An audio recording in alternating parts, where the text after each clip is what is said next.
Sa atas ni Pangulong Ferdinand R. Marcos Jr., formal na pong binuo ang Independent Commission for Infrastructure o ICI sa bisa ng Executive Order No. 94.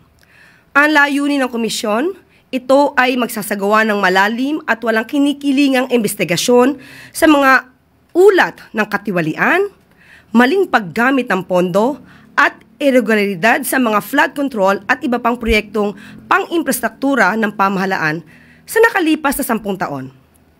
The Commission has been granted broad investigative powers, including the authority to issue subpoenas, recommend the filing of criminal or administrative cases, coordinate with prosecutorial and disciplinary bodies, and request relevant documents such as books, contracts, bank records, and other materials needed for its investigation upon proper request or representation to the appropriate authorities. To lead this task, the President has appointed individuals of proven competence, integrity, and deep familiarity with infrastructure, finance, and institutional reform. Rogelio Babe Singson, Commission Member. Mr. Singson brings decades of direct experience in both the planning and execution of major government infrastructure projects. As former Secretary of the Department of Public Works and Highways, he led one of the most significant reform efforts in the agency's history, introducing systems to promote transparency, eliminate ghost projects, and ensure proper use of public funds. He also served as head of the Bases Conversion and Development Authority, where he managed large-scale land and infrastructure development.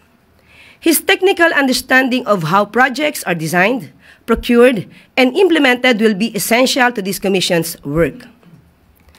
Rosana A. Fajardo, Commission Member. Ms. Fajardo is a certified public accountant and currently the country managing partner of SGB & Company, the Philippines' largest professional services firm. She has over 3 decades of experience in auditing, internal controls, and risk management, especially in identifying weaknesses in financial systems and operational processes. She has worked across both public and private sectors to help organizations defect fraud, strengthen governance, and build more accountable institutions. Her technical insight and financial acumen are critical in following the trail of public funds and determining where leakages and irregularities may have occurred. Mayor Benji Magalong, a special advisor and who will act as investigator for the ICI. Mayor Magalong is a career law enforcement officer who served as Deputy Director General of the Philippine National Police and as former Director of Criminal Investigation and Detection Group, or CIDG. He handled sensitive, high-impact investigations and helped lead institutional reforms in law enforcement through intelligence-driven forensic-based approaches. As mayor of Baguio City, he has continued to apply his strict standards of transparency and accountability in local governance.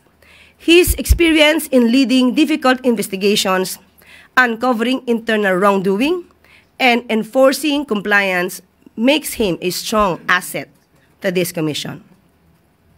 The announcement of the chairperson of the commission will be made by the President in the coming days.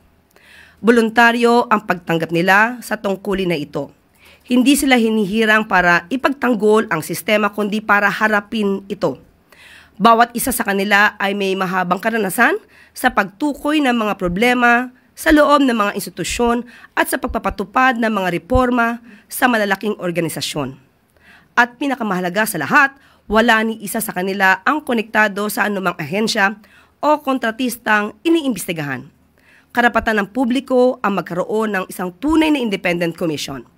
Gaya ng paulit-ulit na sinabi ni Pangulo, walang sasantuhin dito. Kahit kamag-anak, kaibigan, kaalyado, there will be no secret cows. The commission will begin its work immediately.